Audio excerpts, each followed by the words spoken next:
बड़ दर्पण आम समस्त जीवन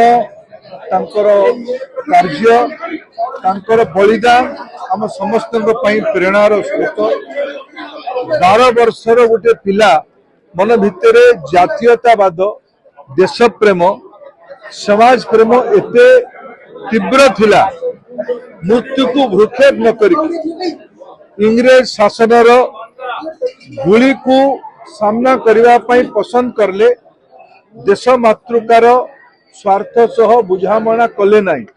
निश्चित भावे ओडिया परंपरार जो बड़ ऐतिह्य अच्छी धर्मपद हुंतु किंबा वीर बालक बाजीराउत हुंतु निश्चित भावे पिला मानकर ये शिशु बलिदानी मानकर ये बाल बलिदानी मानकर प्रेरणा आम समस्त को लंबा समय पर्यंत प्रभावित करिवो।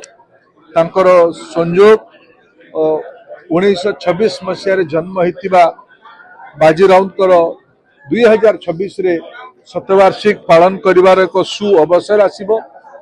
एटा केवल उपचार हब नहीं जो तत्व जो समर्पण जो साहस पाई बाजीराउत आज आम मन हृदय अच्छी सेटा को पुनर्जीवित करिवार निश्चित भाव समाज एक बड़ प्रयास करिवो।